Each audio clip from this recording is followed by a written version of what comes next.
Welcome to Sleepy Love Tales, soothing romantic stories to help you relax and fall asleep. Let us know where you're listening from in the comments. If soft, heartfelt tales help you unwind, be sure to subscribe so you never miss a moment of calm. Now, let's begin tonight's story. Love's Eternal Beacon. The village of Quanroys did not so much exist on the Irish coast as persist against it. It was a place of stubborn stone and resilient quiet where the air, thick with the ghosts of sea salt and peat smoke, seemed to hang in a perpetual silvered mist. The 21st century had arrived here only in whispers. A satellite dish on a thatched roof, the occasional glint of a smartphone through a pub window. But the soul of the place remained ancient, bound by crumbling walls overrun with moss and the melancholy bleat of sheep wandering roads no wider than a memory. Presiding over this forgotten corner of the world was the Lighthouse. It stood on a windswept cliff like a stoic, weary sentinel, its white paint flaking in long strips, revealing the grey stone beneath as if shedding old skin. It was not a picturesque ruin. It was a functional thing, a creature of duty, its gaze forever fixed on the tumultuous slate of the Atlantic. It was this light, a sweeping blade of pure white in the gathering gloom, that drew Cillian, not as a point of interest for an article, but as a last resort. The rain, which had begun as a fine, indecisive drizzle, had escalated with theatrical suddenness into a torrential downpour. His rental car, a soulless silver box utterly unfit for the landscape, had surrendered with a sigh of punctured rubber on a road that was more pothole than pavement. Cillian was a man in his late 30s who had made a celebrated career of being lost. He was a travel writer, a professional wanderer, whose byline graced the glossy pages of magazines that sold curated authenticity to people in air-conditioned offices. He'd watched the sun rise over Machu Picchu, navigated the spice markets of Marrakesh, and listened to the carving of glaciers in Patagonia. He had seen all the 7 wonders of the modern world and felt, to his profound and secret shame, absolutely nothing. His life had become a series of clever, hollow descriptions, and he feared, with the gnawing certainty of a terminal diagnosis, that he had become as manufactured as the experiences he peddled. He was haunted by the silence that followed the click of his camera, the profound, echoing emptiness in his own heart. Soaked to the bone, his expensive jacket clinging to him like a shroud, he stumbled up the muddy path toward the lighthouse keeper's cottage, a low stone building huddled in the lee of the great tower. He was guided by the simple, unwavering beam that cut through the tempest. He knocked on the heavy oak door, the sound swallowed by the wind's howl, and prepared himself for the suspicion, the reluctance, the inevitable questions. The door opened. The woman who stood there was not what he'd expected, though he wasn't sure what that had been. She was in her early 30s, her face unadorned by makeup, framed by dark hair pulled back in a simple, functional knot. Her gaze was direct, her expression not one of welcome or annoyance, but of a calm, unbothered pragmatism. She looked at his drenched state, her eyes flickering from his dripping hair to his waterlogged shoes, and simply stepped back, holding the door open, the words, not a single question. It was the most unsettling and profound welcome he had ever received.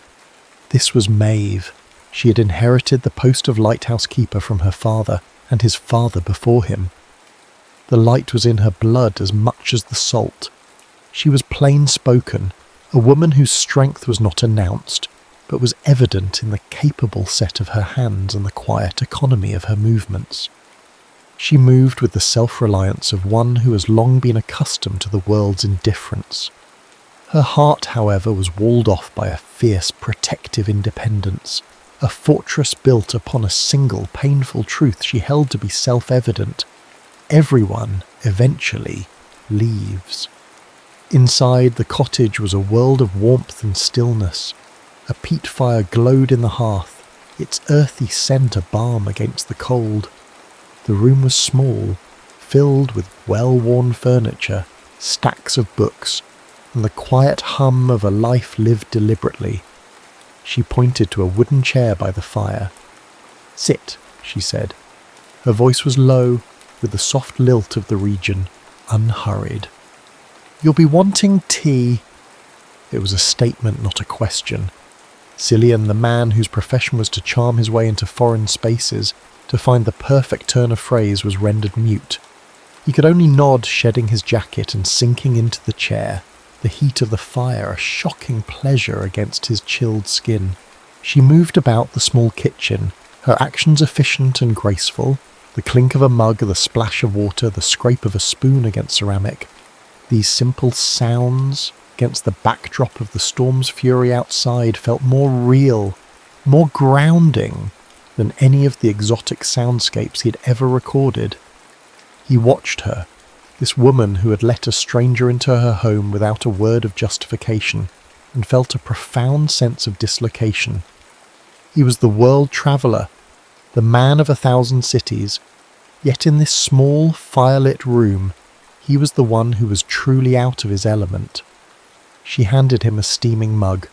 Her fingers brushed his, and the contact was like a low electrical current, a sudden, sharp awareness in the quiet room.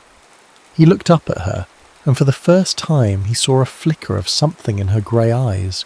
Not curiosity, but a deep, knowing stillness, as if she were looking past the drenched writer and seeing the hollow man shivering beneath. The spark between them was not the bright, crackling flash of wit or flirtation he was used to. It was quieter, more profound. It was the unnerving, magnetic pull of her genuine, unadorned presence, a silence that demanded nothing and, in doing so, laid his own emptiness bare. He had come seeking shelter from the storm, but as he sat by her fire, sipping her tea, he had the unsettling feeling he'd stumbled upon a different kind of refuge altogether, one he hadn't known he was so desperately seeking. The storm passed, but Cillian stayed. He found a room in the village pub, a place of dark wood and the lingering smell of stale beer, and told himself it was for a story. Ireland's Disappearing Coastlines, he'd called it in his pitch to his editor, a title that felt both suitably dramatic and conveniently vague. The excuse was a flimsy shield for a truth he was not yet ready to confront. He simply could not bring himself to leave the orbit of the lighthouse and the woman who kept it. His days fell into a new, unfamiliar rhythm, governed not by flight schedules and deadlines, but by tides and weather fronts. He found himself at the lighthouse more often than not, drawn by a force he couldn't name. He began tentatively at first to help Maeve with her tasks. It started with an offer to carry a heavy box of supplies up the winding spiral staircase of the tower. She had only nodded, handing it over without ceremony, as if his presence were the most natural thing in the world. He helped her repair a section of fence that the storm had torn from its posts, his soft writer's hands clumsy with the hammer against her sure, steady ones. He learned to mix the whitewash, the lime stinging his nostrils, and painted the cottage walls under her watchful eye. His most hallowed task became polishing the great Fresnel lens in the lantern room. It was a cathedral of glass, a magnificent, intricate beehive that captured and focused the light. As they worked, side by side in the enclosed space, their movements synchronized, a silent ballet of chamois cloths and concentration. He felt a sense of purpose that had long eluded him. Their conversations were like the landscape itself, sparse but with a profound depth beneath the surface. They rarely spoke of feelings, but of things, of the habits of gannets, of the way the sea changed colour before a squall, of the precise mixture of paraffin and air needed for the lamp to burn its brightest. Through these practical discussions, a fragile intimacy began to grow. One evening, as they sat in her cottage sharing tea and a plate of crumbly buttery biscuits, the quiet between them felt charged, expectant. Cillian, emboldened by the warmth of the fire and the whiskey she'd poured into his tea, finally gave voice to the ache that defined him. "I think," he began, his voice rough, "that my job is to collect postcards of other people's lives. I take a snapshot, write a few clever words and move on. I describe the beauty, but I don't feel it. It's all just scenery." He stared into the amber liquid in his mug. "There's no anchor." Maeve was silent for a long moment, her gaze fixed on the flickering flames. He thought perhaps he had said too much, had broken the unspoken rules of their quiet communion. But then she stood, beckoning him with a small motion of her head. She led him to a heavy sea chest in the corner of the room. Lifting the lid, she revealed a collection of thick, leather-bound logbooks, their pages filled with faded copper-plate script. "My father's," she said softly, "and my grandfather's." She opened one, the paper brittle with age. She didn't read from it, but showed him the entries, meticulous records of wind speed, barometric pressure, and sea conditions, interspersed with more personal observations. The Mary Ellen of Killybegs passed at dawn running for shelter. "Saw a pod of dolphins playing in the surf this morning. Repaired the winch mechanism. A devil of a job." Her voice was hushed with reverence as she shared the stories these simple lines contained, of shipwrecks and rescues, of long, solitary winters, of the birth of her father in this very cottage. In her telling, the lighthouse ceased to be a mere structure of stone and glass. It became a living repository of history, a testament to dedication, a lineage of duty and love. Through her reverence for the place, he saw it clearly. Her deep-seated fear was not of loneliness, but of losing this, her only tangible connection to her past. In her quiet, fierce dedication, Cillian saw a raw, powerful beauty that shamed the manufactured wonders he'd been paid to admire. She was not just keeping a light, she was tending a soul. The next day, she took him up to the lantern room to show him the inner workings of the light's clockwork mechanism, the massive system of weights and pulleys that rotated the lens. "In a power failure, before the generator kicks in," she explained, "it has to be turned by hand." Her hand rested on a large brass crank. "You have to feel the rhythm of it. It fights you at first." She guided his hand to the crank, her fingers closing over his to show him the grip. Her skin was cool and calloused, a map of her life's work. The contact, though brief and entirely functional, sent a jolt of profound awareness through him, a current that was both startling and deeply grounding. He could feel the fine tremor in her hand, or perhaps it was his own. The air in the small space grew thick, charged with the unspoken thing that hovered between them. Later that week, as dusk bled purple and rose across the horizon, they stood together on the narrow balcony that encircled the lantern room, watching the sea grow dark. The space was so tight that their shoulders brushed, a constant, warm pressure that anchored him to the moment. The wind whipped a strand of her dark hair across his face, and it smelled of salt and rain. He had an overwhelming, primal urge to turn, to cup her face in his hands, to close the small distance between them and kiss her. But he found himself paralysed, not by fear of rejection, but by something far more complex, the terror of shattering the fragile, sacred peace they had built. A kiss felt like a declaration, an act of possession, and what they had was something wilder, more elemental. It was a space defined by the unspoken understanding, a quiet gravitational pull.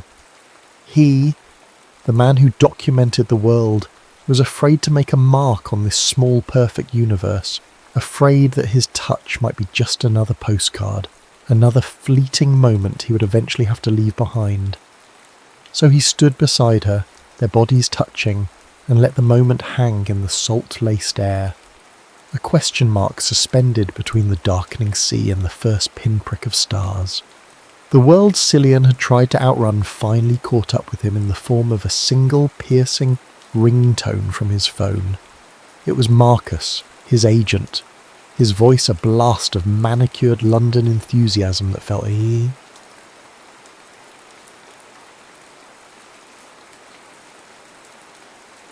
Quanrius. "Cillian, my boy, I've done it. I've landed the big one," Marcus boomed, oblivious to the fact that Cillian was standing on a cliff watching a Fulmer ride the updrafts. Forget magazines, we're talking a 6-figure book deal, The Accidental Nomad, and get this, a companion TV series. A year, Cillian, circumnavigating the globe, all expenses paid. You'll be a household name, this is it, the summit. The word struck Cillian not with exhilaration, but with a cold, hollow dread. The summit. He looked at the weathered grey stone of the lighthouse, at the endless churning expanse of the Atlantic. This felt like the summit.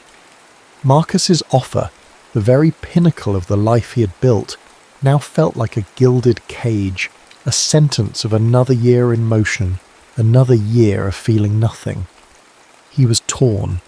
A part of him, the part conditioned by years of ambition and the relentless pursuit of the next byline, recognised the magnitude of the offer. It was security. It was validation. It was the finish line he'd been running toward for a decade.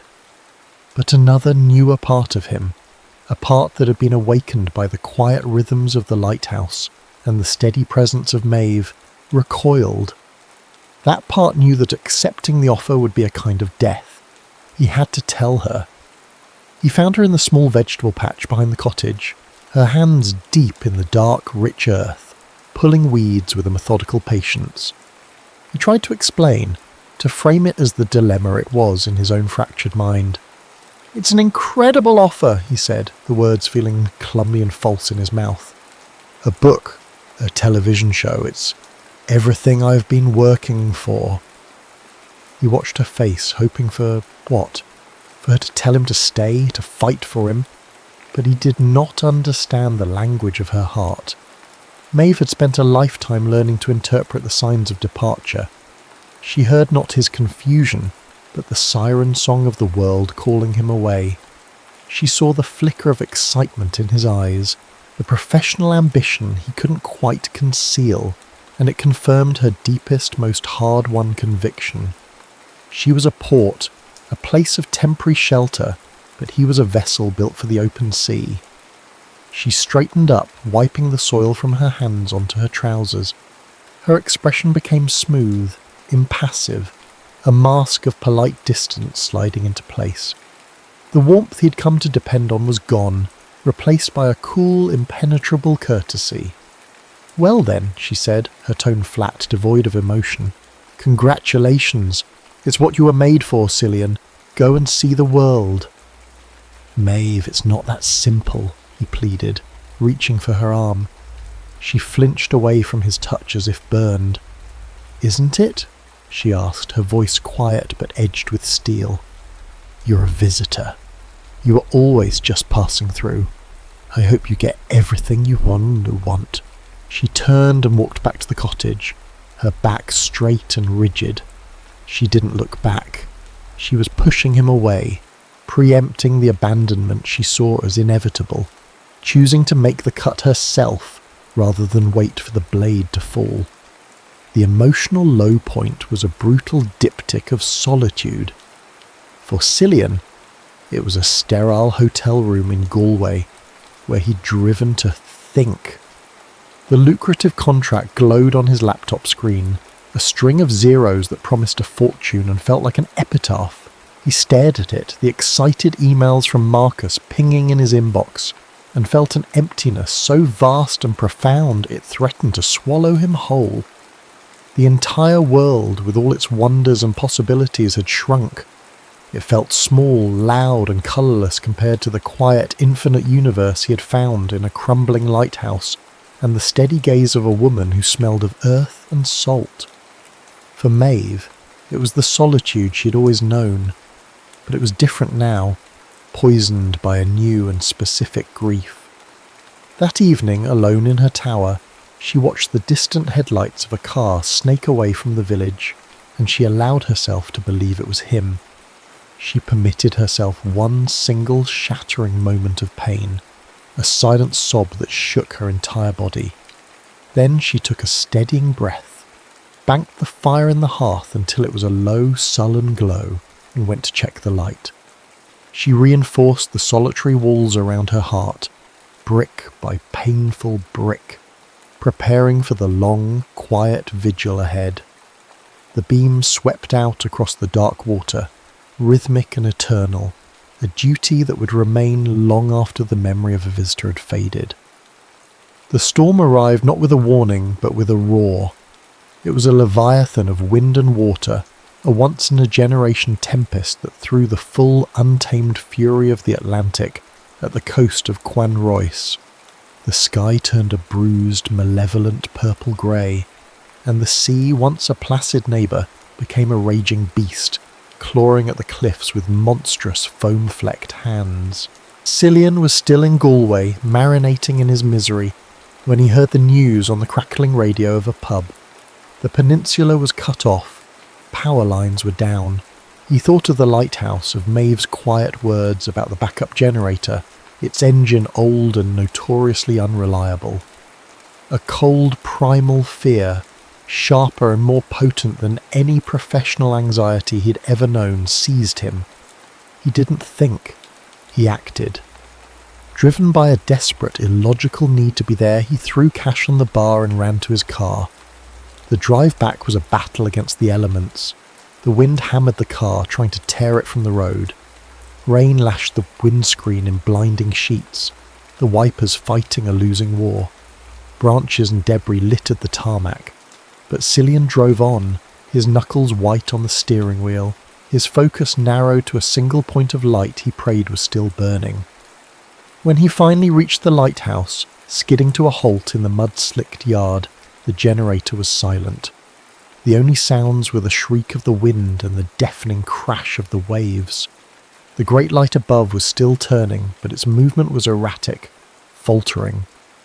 He burst through the cottage door, unlocked as always, and took the spiral stairs of the tower 2 at a time, his heart pounding in his throat. He found her in the lantern room. She was soaked, her hair plastered to her face, her body straining against the massive manual crank of the light's clockwork mechanism. Her face was a mask of grim determination, her muscles taut with the effort of forcing the colossal lens to continue its life-saving rotation.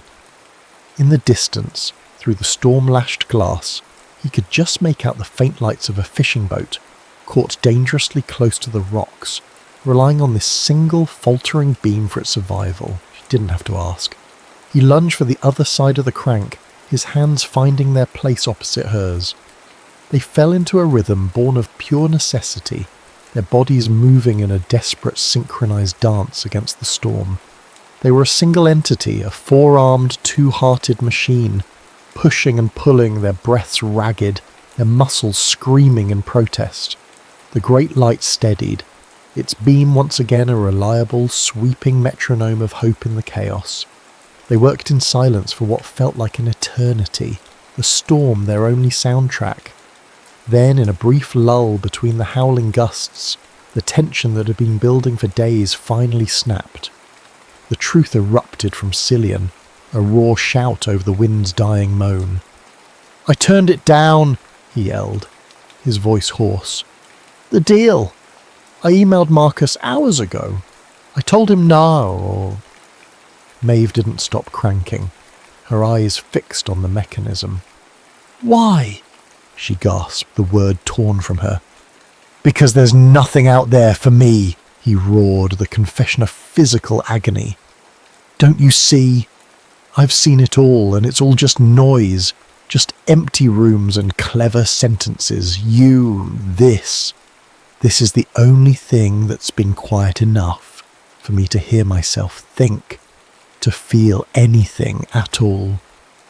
Her composure, the stoic armour she had worn her entire life, finally shattered. Tears streamed down her face, mingling with the rain and sweat.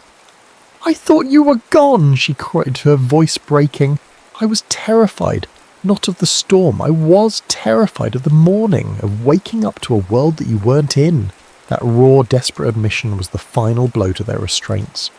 The world narrowed to the small, storm-battered room, to the space between their two bodies. The fishing boat was safe now, heading for deeper water.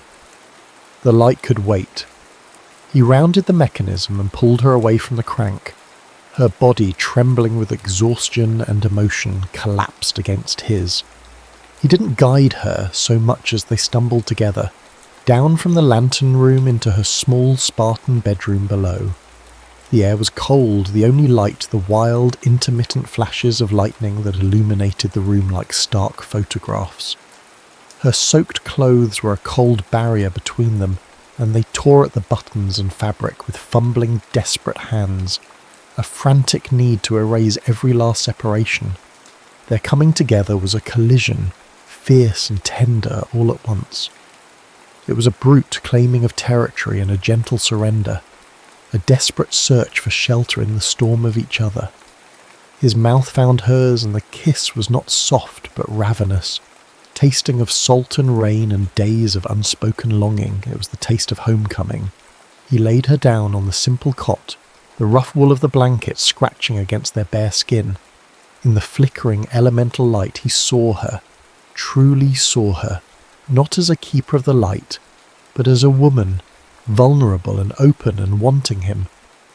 There was a reverence in his touch, a sense of awe, as his hands explored the strong, lean lines of her body. This was not the practiced seduction of his former life. This was a prayer. He memorized the curve of her hip, the hollow of her throat, the surprising softness of her skin. She met his desperation with her own, her hands charting the unfamiliar landscape of his body, pulling him closer, deeper. There was no artifice, no gentle exploration. It was an act of profound, almost painful intimacy, a stripping away of every defence. It was a surrender not to lust, but to the undeniable gravity that had been pulling them together from the start. As the wind howled and the sea raged against the stone walls, they found their anchor in each other. He entered her with a sense of finality, a feeling of slots clicking into place, of a lifetime of wandering ending in this single perfect moment of belonging. Their bodies moved with the rhythm of the storm, a tempest of their own making, until they found their release together in a wave of shattering silent intensity. In the heart of the storm, clinging to each other in the quiet aftermath, they knew. He realized home wasn't a place on a map, but a truth you finally recognized in another's eyes. And she, who had spent her life believing strength meant keeping the world out, learned that its truest form was having the courage to finally let one person in. Dawn broke with the quiet clemency of a pardon. The storm, having spent its fury, had moved on, leaving behind a world washed clean, scoured and shimmering. The sea, so recently a violent aggressor, was now a sheet of hammered silver, placid and calm under a sky streaked with the pale, tender hues of a new day. The air itself felt different, lighter, scrubbed clean of its melancholic weight. In the small bedroom, tangled in the rough blankets, Cillian woke first. He watched Maeve sleep, her face soft and unguarded in the morning light, and felt a sense of peace so profound it was almost a physical ache.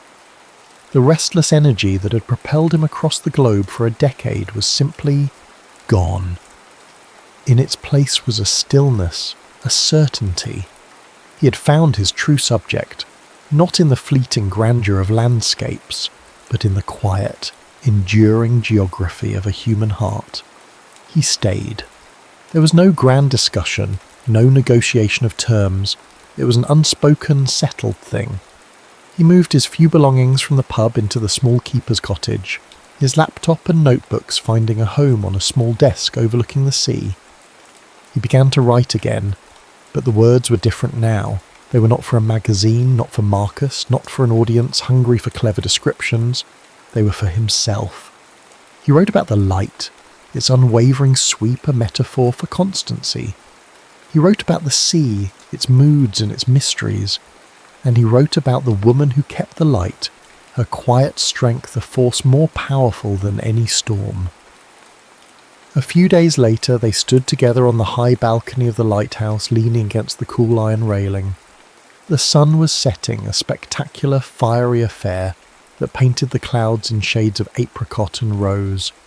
The world felt vast and beautiful, but for the first time Cillian didn't feel the urge to capture it, to reduce it to a caption. He was content to simply exist within it, with her. He held a small new book in his hands. It was bound in dark green leather, sturdy and simple, much like her. He handed it to her without a word. It was a new logbook. She opened it, the scent of fresh paper and leather rising to meet her. On the first crisp, cream-coloured page, in his neat practice script, he had written only 2 words. Day 1. She looked up at him, her grey eyes, so often guarded and pragmatic, now filled with a quiet, brilliant light that rivaled the great lens behind them. A slow smile touched her lips, a genuine, unguarded expression of joy that made his heart clench. She reached out and placed her hand over his, where it rested on the open book. A silent pact, a shared story, just beginning. He lifted her hand from the book, turned it over, and brought it to his lips. He kissed her palm, then the calloused knuckles, a gesture of profound reverence for the life she had lived, for the work she did, for the strength in those capable hands that had held fast through the storm and had, in the end, held him too. It was not a kiss of passion, but one of promise. A promise of a life to be built not of grand, globe-spanning adventures, but of countless cherished days, measured out in the steady, sweeping rhythm of the light. The sun slipped below the horizon, and the great beam began its nightly turn, its light sweeping over them, blessing them, before stretching out to find its way across the calm and darkening water.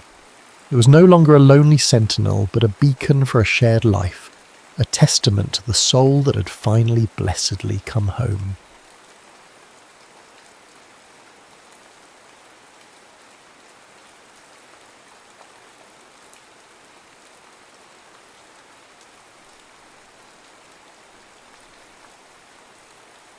The Woman at Walheim. The Austrian hamlet of Walheim slept under a sky the colour of washed-out linen, a quiet corner of the world tucked away in the rolling green hills of the Salzkammergut. It was the early autumn of 1922, and though the Great War had been over for 4 years, its ghost still lingered in the crisp mountain air, a palpable presence in the silence that had settled over the valley. Here, the pastoral beauty of the landscape, with its gentle slopes and tidy farms, offered a stark, almost cruel contrast to the emotional scars that ran deep in the hearts of its people. The atmosphere was one of quiet melancholy, of a world slowly, painstakingly learning to heal, a sentiment that echoed the gentle yet profound emotional depth of a Gaskell novel. Victor had come to Walheim seeking anonymity, a place where the ghosts of the trenches might finally be laid to rest. He was a man hollowed out by the war, his youth and laughter buried somewhere in the mud and blood of the Italian front. Now, in his late 20s, his face was a mask of quiet observation, his eyes, the colour of a stormy sky, holding a profound sadness that he kept carefully guarded. He was tall and broad-shouldered, his body honed by years of hard labour, but his hands, though strong and capable, would sometimes tremble with the memory of things he would not voice. He sought solace in the grounding, repetitive work of the farm, the steady rhythm of the scythe, the warmth of the animals, the solid feel of the earth beneath his boots. Greta, on the other hand, was as rooted to the land as the ancient pear tree that stood in the centre of her family's farm. She was a woman of 25, though the weight of responsibility had etched fine lines around her eyes and mouth, making her appear older. With her parents gone, she managed the small farm with a quiet determination, caring for her 2 younger siblings, Lena and Jacob, with a fierce protective love. She was the resilient heart of her small world, a woman of immense strength and quiet grace, but her heart was bound by a solemn promise, a vow made in the first flush of youth to her childhood fiancé, Franz, who was presumed to have died in the war.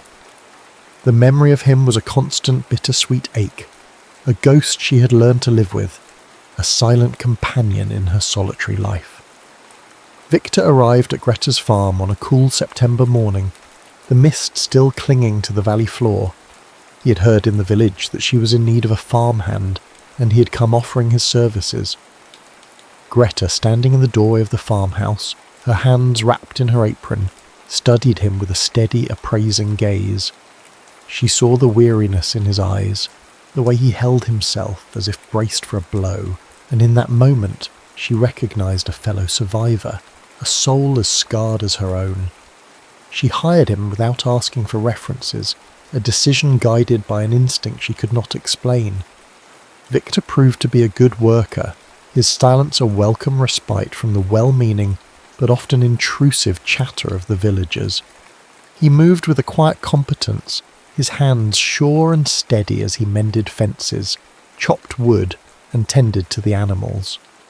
He and Greta fell into a comfortable rhythm, their days measured by the cycles of the land, their communication often consisting of no more than a shared glance, a nod of understanding. But in the quiet evenings, after the children were asleep and the chores were done, a fragile bond began to form between them. Their first real connection, the first spark of something more than just shared labour, came on a quiet evening in the late October.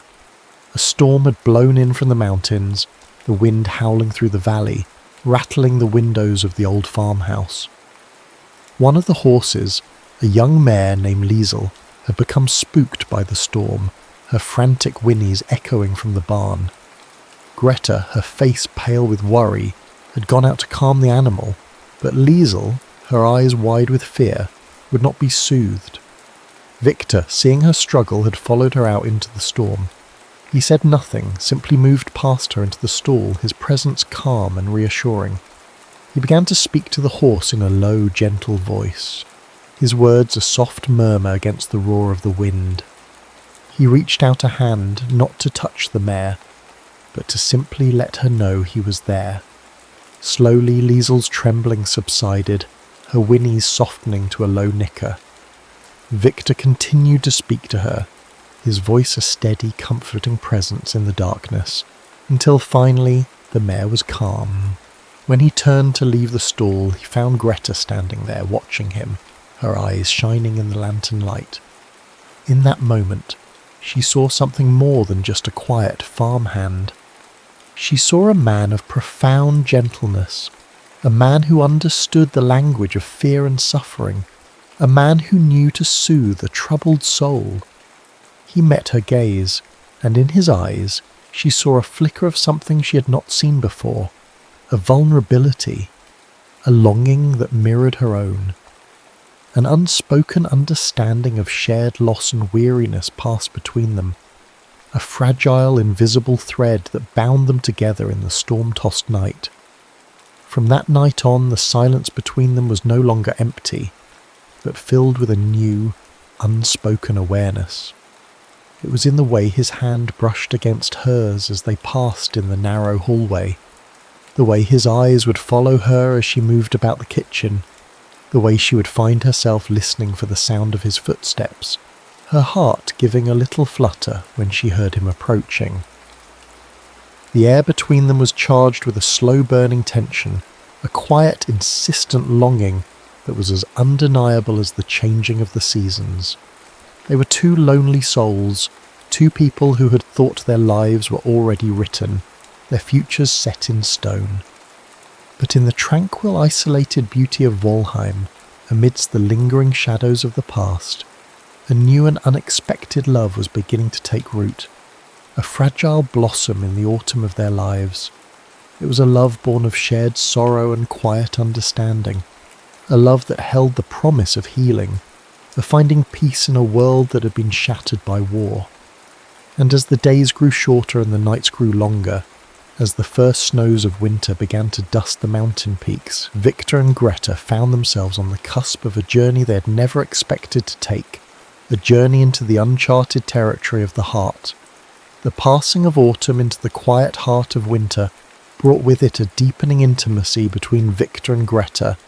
The raw, unsettled energy that had first defined their interactions mellowed into a steady, comforting rhythm, as reliable as the rising and setting of the pale winter sun. Their days were a shared narrative written in the language of the land. The sharp ring of the axe on wood, the soft lowing of cattle in the barn, the companionable silence of two people working side by side, their movements synchronized by a mutual understanding that transcended words. Victor's quiet competence became the scaffolding upon which Greta leaned, a steadying presence that eased the burden she had carried alone for so long. He began to speak, not in a torrent, but in fragments, like shards of a broken mirror reflecting a past he was slowly learning to piece back together.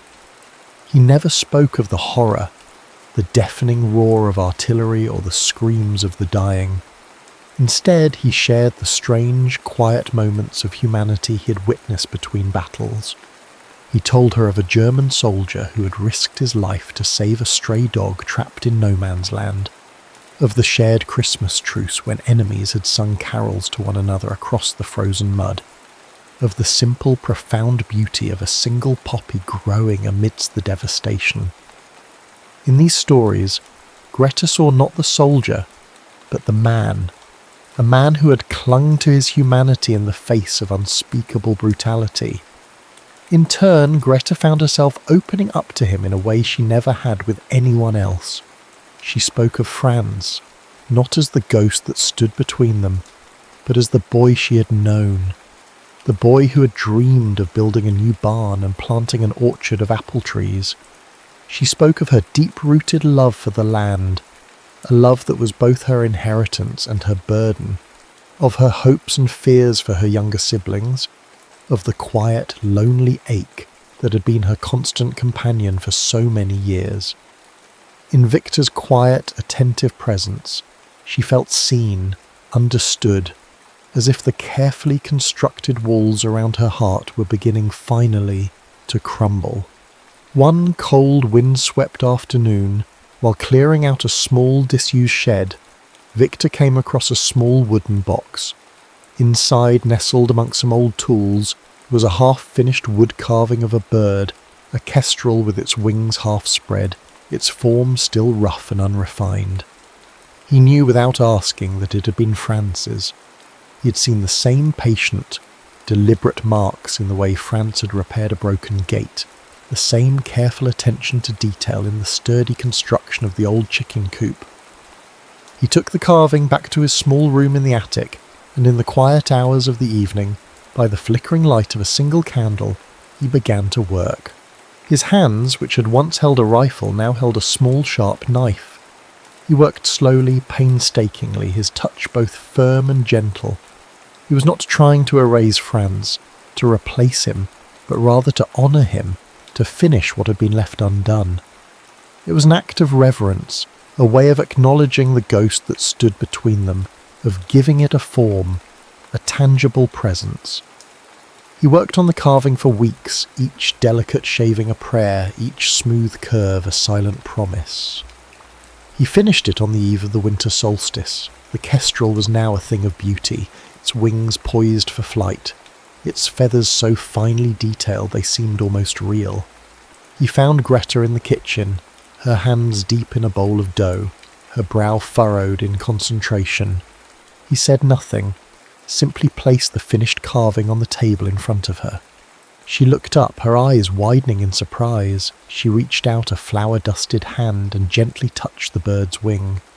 The moment was thick with unspoken emotion, a silence so profound it seemed to hum in the air between them. In that small wooden bird she saw not just the memory of the boy she had lost, but the presence of the man who had found her. It was a mutual acknowledgement of the past that haunted them and the future that was beginning, tentatively, to bloom. A single tear traced a path through the flower on her cheek, and when she looked up at him, her eyes were filled with a gratitude so deep it left her breathless. The turning point came during the village's annual Winterfest. The day had been bright and cold, the air filled with the sounds of laughter and music, the scent of roasting chestnuts and mulled wine. For the first time in years, Greta felt a lightness in her heart, a sense of hope that was as intoxicating as the spiced wine she sipped. She watched Victor as he effortlessly lifted young Jakob onto his shoulders so he could see the puppet show, a rare, genuine smile gracing his lips. In that moment her heart gave a lurch, a sudden, fierce recognition of a feeling she had long thought buried. They returned to the farm as evening fell, the laughter of the village fading behind them.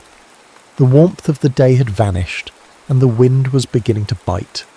Inside the farmhouse, a cheerful fire was crackling, and Lena and Jakob were chattering excitedly about the festival. As Greta helped them out of their coats, she glanced out the window. The sky overhead had deepened to a bruised purple, and the first flakes of snow were beginning to drift down. "A storm is coming," she said, her voice quiet. "Victor, would you help me check on the animals? I want to make sure the barn is secure." He nodded, and they pulled their coats back on, leaving the warm, noisy kitchen for the biting cold outside. The wind was stronger now, howling down from the mountains and whipping the snow into a frenzy. They hurried across the yard to the barn, the heavy wooden door groaning in protest as they pushed it open and slipped inside. They were plunged into a sudden, muffled silence. The only sounds were the roar of the wind outside and the soft, contented rustling of the animals in their stalls. A single lantern cast a warm, golden circle of light in the vast, shadowed space. The air was thick with the familiar, comforting scent of hay and animals and cold stone. They stood for a moment, breathless and dusted with snow, the world outside entirely shut away, leaving only this intimate, protected space. "That came on fast," Greta said, her voice softer than she intended. Victor nodded, his eyes fixed on her. The lantern light caught the snowflakes melting in her hair, turning them into tiny, glistening jewels. He reached out, his movements slow, deliberate, and brushed a flake from her temple. His fingers, rough from work but surprisingly gentle, lingered for a fraction of a second against her skin. It was a touch that changed everything. The air between them, already charged, became electric. The silence was no longer empty but filled with the deafening beat of their own hearts. He did not move his hand away, but let it cup her jaw, his thumb stroking softly along her cheekbone. She leaned into his touch, her eyes fluttering closed, a soft sigh escaping her lips. He lowered his head, his gaze intense, searching hers for a sign, a signal. She gave it to him, rising slightly on her toes, her body swaying towards his. Their lips were a breath apart, the promise of a kiss, of a release from the tension that had been building for months, hanging in the air. But at the last possible moment he hesitated. A shadow of conflict, of profound sorrow passed through his eyes. It was the ghost of Franz, the weight of his own honour, the deep respect he had for her loyalty to a memory. To kiss her now would be to steal something, and he was not a thief. He let his hand drop, taking a small, almost imperceptible step back. The spell was broken, but the unspoken thing between them was now undeniable. A living presence in the room. The ghost of that almost kiss was more powerful, more intimate than any touch. They stood in the charged silence, the storm raging outside a pale imitation of the tempest within. The walk from the barn to the farmhouse was the longest of their lives, each step heavy with what had almost been, and what might now, impossibly, still be. The fragile peace of Walheim and of Greta's heart was shattered by the arrival of a letter.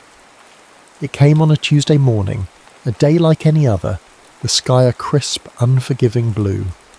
The postman, a cheerful, ruddy-faced man named Klaus, handed it to Greta with a smile, oblivious to the fact that he was delivering a ghost. The envelope was thin and worn, the handwriting unfamiliar, the postmark from a city in France she had never heard of. Her hands trembled as she opened it, a cold, sickening dread coiling in her stomach. The letter was not from France, but from a doctor at a military hospital. The words were simple, direct, devoid of emotion. Franz was alive. He had been a patient there for years, a man without a name, without a past, his mind and body shattered by the war. A recent breakthrough, a flicker of memory, A name whispered in a fevered dream, Greta, had led them to her. He was coming home, the world tilted on its axis. The solid, comforting reality of her life, the farm, the children, Victor, dissolved into a dizzying, chaotic blur. France. Alive. The words were impossible, a cruel joke, a nightmare from which she could not wake. She stood in the middle of the kitchen, the letter clutched in her hand, the world around her silent and still. She felt nothing, a strange, hollow emptiness where her heart should have been. Victor found her there minutes later, her face as white as the snow outside. He saw the letter in her hand, the look of stunned disbelief in her eyes, and he knew, with a terrible gut-wrenching certainty, that something had broken. She handed him the letter without a word, her eyes pleading with him to tell her it wasn't true, that it was all a terrible mistake. He read the words, his own heart turning to ice. He looked at her, his face a mask of stone, but his eyes held a universe of pain. France returned a week later. The man who stepped off the train at the small Walheim station was a stranger. He was thinner, his face gaunt, his eyes holding the haunted, vacant look of a man who has seen too much. He walked with a limp, his body a testament to the brutality of the war, but it was him, it was France. He looked at Greta, a flicker of recognition in his eyes, a ghost of the smile she remembered, and he whispered her name. In that moment, Greta's world, the world she had built with Victor, the world of quiet understanding and unspoken love, crumbled to dust. This was the man to whom she had promised herself, the man she had sworn to love, to honour, to wait for. How could she turn him away? How could she deny him the life that had been stolen from him? Victor, a man of quiet, unshakable honour, understood. He saw the impossible choice she faced, the unbearable weight of her duty. He saw his own presence on the farm in her life as an intrusion, a complication she did not need. That evening, as the shadows lengthened and the cold deepened, he told her he was leaving. "He is your future, Greta," he said, his voice low and steady, betraying none of the turmoil in his heart. "I was just a visitor," Greta, overwhelmed by the shock of France's return, by the crushing weight of her own sense of duty, could not find the words to ask him to stay. She wanted to scream, to rail against the unfairness of it all, to tell him that he was not a visitor, that he was her home, but the words caught in her throat, strangled by a lifetime of promises, by the sad, lost look in France's eyes. Her silence was a blow to Victor, a confirmation of his deepest fears. He misinterpreted it as relief, as her final unspoken choice. He saw in her silence not the agony of a torn heart, but the quiet acceptance of a woman returning to her rightful place. The days that followed were a living hell. The farmhouse, once a sanctuary of quiet comfort, was now a prison of unspoken words and simmering tensions. The air was thick with the ghosts of what might have been, with the palpable presence of a love that was now forbidden. France, though physically present, was emotionally absent, a hollow shell of the man he had once been. He would sit for hours by the fire, his eyes vacant, his mind lost in the labyrinth of his own broken memories. For Victor, the fresh pain of this new loss was a trigger, a spark that ignited the smouldering embers of his own trauma. The nightmares returned, the trembling in his hands grew worse. The ghosts of the trenches once again his constant companions. He felt doomed to be a wanderer, a ghost himself, forever on the outside, never truly finding a place to belong. He had found a fragile peace in Walheim, in Greta, and now it was being ripped away from him, leaving him more broken, more lost than before. Greta watched him, her heart breaking with every tremor of his hand, every shadow that crossed his face. She was trapped, imprisoned by her own honour, torn between her duty to the broken man who had returned and her desperate, all-consuming love for the quiet man who was healing her. The pastoral beauty of Walheim, once a source of solace, now seemed to mock their pain, its quiet no longer peaceful but heavy with unspoken words and shattered hopes. She was watching the only true peace she had ever known, the only true love she had ever felt, pack his meagre belongings and prepare to walk away from her, and she was powerless to stop him. The silence in the house was a deafening roar, a testament to all the things they could not say, to the love that was being sacrificed on the altar of duty. The morning of Victor's departure dawned cold and grey, the sky a leaden blanket that seemed to press down on the valley, suffocating all hope. He had packed his few belongings in a small worn canvas bag. He moved with a slow, deliberate purpose, each action a final, painful severance of the ties that bound him to this place, to her. Greta watched him from the kitchen window, her heart a leaden weight in her chest. She had not slept, her mind a torment of unspoken words, of what-ifs and if-onlys. Franz was sitting by the fire, his hands wrapped around a mug of coffee, his eyes, for the first time since his return, clear and focused. He had not been blind. In the shared glances, the charged silences, the palpable tension that filled the house whenever Victor and Greta were in the same room, he had seen the truth. He had seen the profound, unspoken love that existed between them, a love that was a living, breathing thing, a stark contrast to the faded, ghostly memory of what he and Greta had once shared. He turned to her, his voice quiet but firm. "You love him." It was not a question, but a statement of fact. Greta flinched, her eyes filling with tears. She could not deny it. She could not lie to this man who had already lost so much.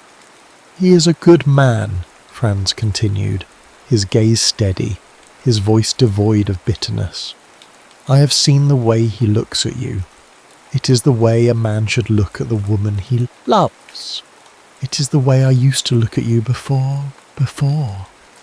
He gestured vaguely, a small helpless movement of his hand that encompassed the war, the hospital, the years of lost memories. He rose from his chair and came to stand before her, his hand still clutching the warm mug. "My war is over, Greta. I have come home, but I am not the same man who left. I don't think that man exists anymore. I want to find peace, not a prison.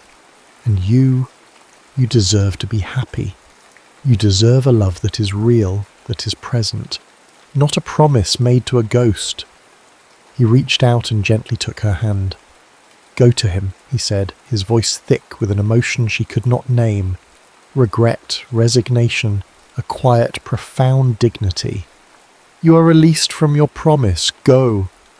The words were a key, unlocking the cage of duty and honour in which she had been trapped. Freed from her obligation, she did not hesitate. She ran from the house, her feet flying over the frozen ground, her heart pounding in her chest.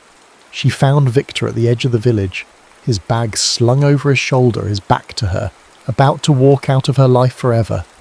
"Victor!" she cried, her voice raw with desperation. He stopped, his shoulders tensing, but he did not turn around. She ran to him, her breath coming in ragged gasps, and stood before him, her face revealing everything she had been unable to say, her love, her pain, her desperate, all-consuming need for him. He turned then, and seeing her, really seeing her, the truth of her love reflected in her tear-streaked face, he understood. The dam of his carefully controlled emotion, the wall he had built around his heart to protect himself from further pain, finally be... "Greta," he whispered, his voice cracking. I thought I had to leave. I thought it was what you wanted." "No," she choked out, the single word a torrent of emotion. "No, I want you. Only you." He pulled her into his arms, his mouth finding hers in a kiss that was not one of gentle longing, but of desperate, pent-up passion. It was a raw, explosive release of all the pain, the fear, the unspoken desire of the past months. It was the taste of salt and snow, of sorrow and salvation. It was a confirmation that their souls had long been intertwined, that they were two halves of a whole, two broken pieces that could only find wholeness in each other. He lifted her into his arms and carried her back towards the farm, his long strides eating up the ground, his purpose clear, his destination certain. He took her not to the house but to the barn, to the hayloft where their love had almost been born. He laid her down in the soft, sweet-smelling hay, the scent of it a memory, a promise. The lantern cast a halo of gold around them, a sacred circle in the gloom, muffling the sound of the storm outside. What followed was a desperate healing fusion of two souls, an act that transcended lust to become a form of worship. His hands, no longer trembling, mapped the curves of her body through the coarse wool of her dress, his touch both a question and a claim.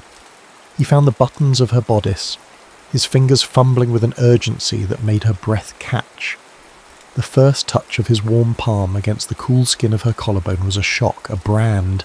She arched into him, a soft, involuntary sound escaping her lips. He undressed her not slowly, but with a raw, reverent haste, his eyes never leaving hers. His gaze a testament to a love so profound it was almost painful. Her own hands were just as eager, pulling at his rough shirt, needing to feel the solid warmth of him. Her fingers traced the hard planes of his chest, the taut muscles of his stomach, and then, with a tenderness that made his eyes close, the raised, silvered scars on his back.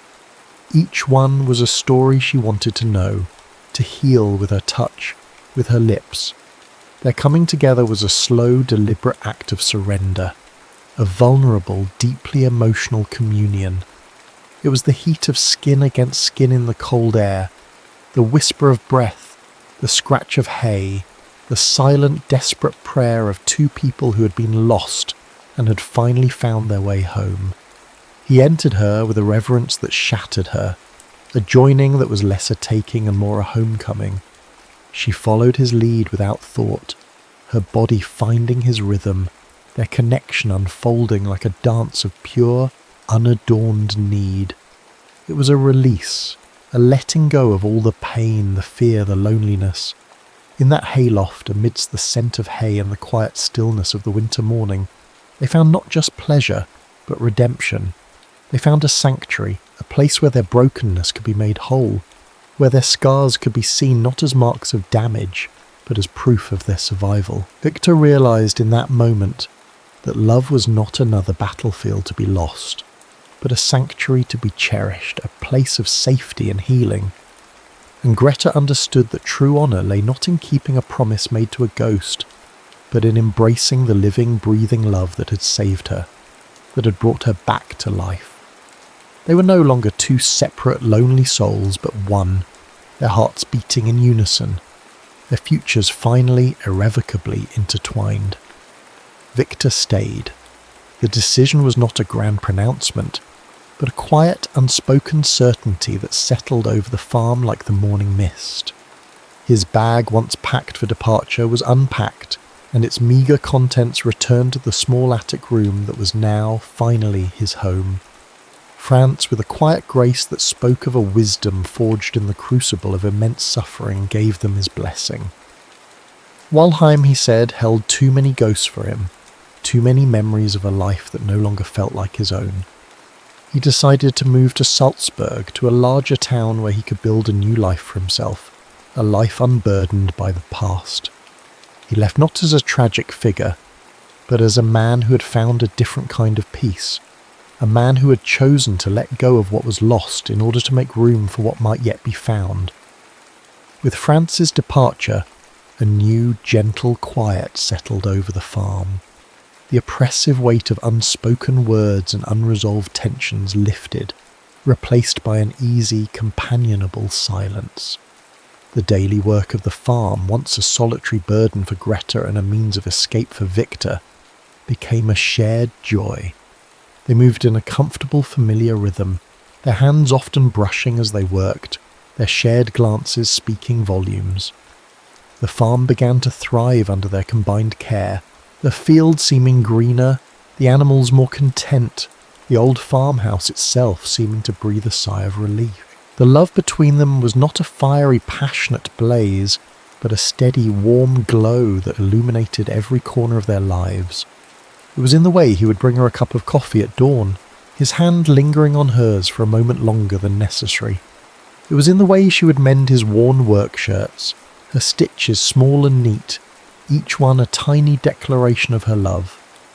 It was in the easy laughter they shared over the dinner table, in the comfortable silence they fell into as they sat by the fire in the evenings, her head resting on his shoulder, his arm wrapped securely around her.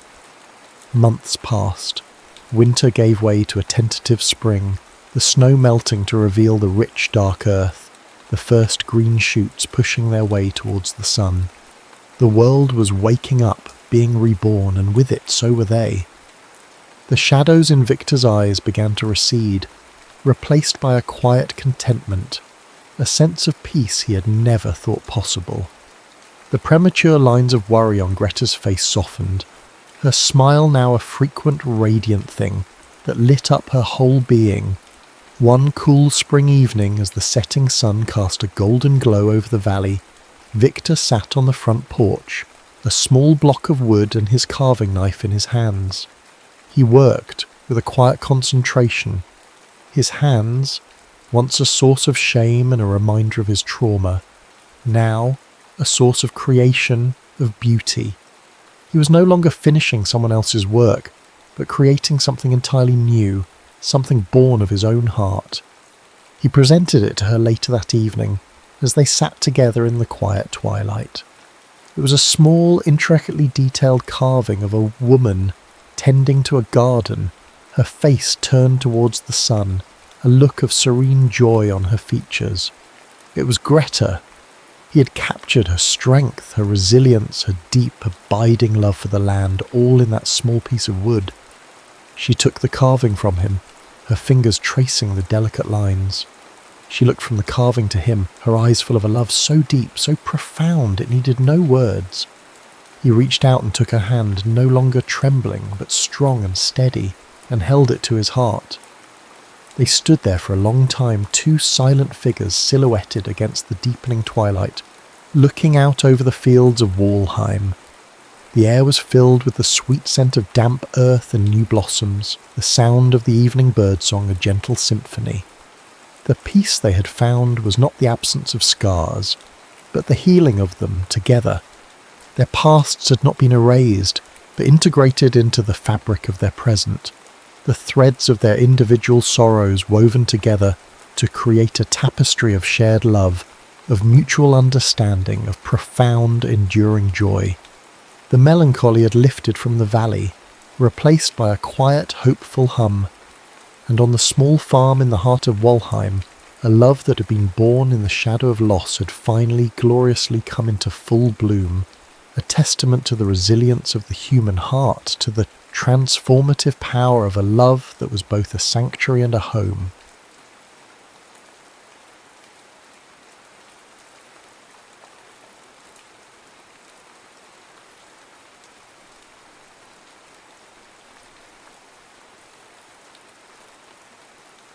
Ashes and wild roses.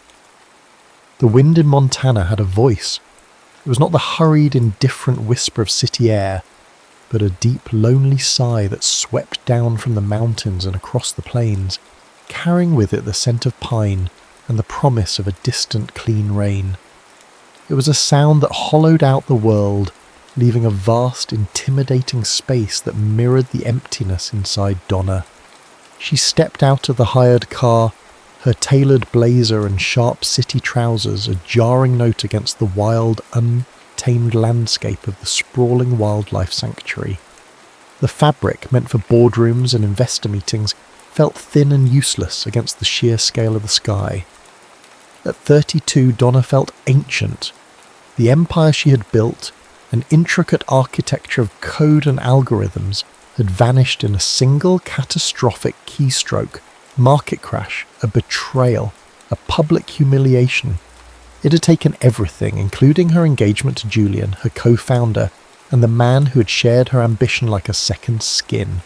Now she was a refugee, fleeing the double wreckage of a life she no longer recognized. He was waiting for her on the porch of the main ranch house, a figure so perfectly a part of the landscape that he seemed carved from the same weathered wood as the building itself. Tristan was 38, but the lines around his eyes held the patience of a much older man, the kind of patience born from watching seasons turn and mountains stand unmoving. He didn't smile, but his greeting was polite, his gaze steady and reserved. He had seen volunteers like her before, idealists with haunted eyes, running from something sharp-edged and urban, who rarely lasted until the first snow. He showed her to a small clean cabin, the air inside smelling of cedar and wood smoke. Her luggage, a set of sleek, hard-shelled cases, looked absurdly out of place on the rustic pine floor. She wanted to unpack, to create a semblance of order, but her hands felt useless, clumsy. I built an empire of code and it vanished in a keystroke, she thought, the words a bitter, silent refrain. What am I supposed to do with something so real, so broken? Her primary responsibility was a horse. Tristan led her to a far corral away from the other animals. The creature inside was a maelstrom of barely contained energy, a wounded mustang recently rescued and vibrating with a profound, wild mistrust. A jagged scar, pale and puckered against its dark coat, marred its flank like a brand. He was trapped in a barbed wire fence, Tristan said, his voice low and even. Took us 3 days to get him here. He's not ready for company. He simply called him the Mustang. Dona, looking at the fire that burned in the animal's dark, intelligent eyes, a fire that mirrored the ruin in her own soul, privately named him Ash. Her first attempts to connect with the horse were a disaster. She approached the fence with the same nervous, goal-oriented energy that had served her so well in securing venture capital. She held out a hand, her voice a low, placating murmur. Ash responded by rearing back, his nostrils flaring, his powerful body a tense sculpture of fear and defiance. He shied away from the frantic hum of her thoughts, the scent of her failure. Tristan watched from a distance, leaning against a fence post, his silence a more potent form of judgment than any words could have been. She felt it acutely, a familiar heat rising in her cheeks. After her third failed attempt, he walked over, his stride unhurried. "He knows you're in a hurry," he said, not unkindly. "Horses always know. You can't lie to them." Donna's hands clenched at her sides. In her world, speed was a virtue, a necessity. Patience was a luxury for those who could afford to wait. She had never been one of them. That evening, a brief, sharp shower swept across the plains, and the air filled with the clean, almost holy scent of wet sagebrush. Donna stood at the window of her cabin, watching the last light bleed from the sky. The metallic clang of the stable gate swinging shut in the wind echoed the sound of a door closing on her old life, a sound she had been hearing in her sleep for weeks. The vast, empty space of Montana didn't feel like freedom. It felt like a cage, bigger and more terrifying than the one she had left behind. Weeks bled into one another, marked not by deadlines and product launches, but by the slow, immutable rhythms of the sanctuary. The rising sun, the pre-dawn feedings, the long, quiet hours of labour. Donna shed her city skin layer by layer. The sharp angles of her posture softened. Her hands, once accustomed to the smooth, cool surface of a keyboard, became calloused and capable. The vastness of the landscape, once so intimidating, began to feel less like a void and more like a space to finally breathe. She changed her approach with Ash. Instead of trying to do something, to achieve a result, she simply began to be. She would bring a folding chair and a worn paperback into his enclosure, sit just inside the fence and read aloud. Her voice, at first hesitant, grew stronger as she lost herself in the familiar cadence of the printed word. She read Austen and Bronte, the measured, elegant prose a stark contrast to the wildness around them. For days the horse ignored her, standing at the far end of the corral, his scarred flank turned pointedly towards her. But gradually he began to watch her. His ears would swivel in her direction, his head lifting from its grazing. One afternoon, as the sun began its slow descent, casting long golden shadows across the plains, he took a single, deliberate step toward her, then another. He stopped a few feet away, his gaze fixed on her, his breathing a soft, rhythmic huff in the quiet air. Donna didn't move, didn't breathe. She just kept reading, her voice a low, steady murmur, a fragile thread of connection woven in the vast silence. Tristan found her there late one evening, long after her official duties were done. The sky was a deep velvet indigo, studded with an impossible number of stars, a universe away from the light-polluted skies of the city. She was just sitting with the horse, the book lying closed in her lap. Ash stood nearby, utterly calm, occasionally dropping his head to nudge her shoulder. Tristan didn't speak at first. He simply handed her a thick ceramic mug, the warmth seeping through into her cold hands.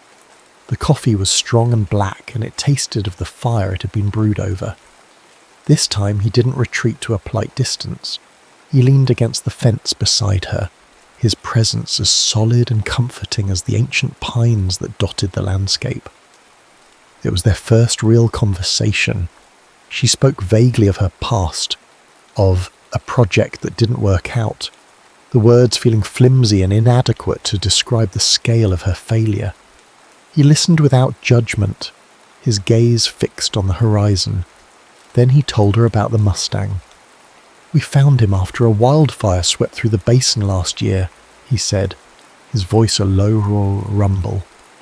"That scar on his flank, it's a burn. He was the only one of his herd that made it out. The fire took everything else."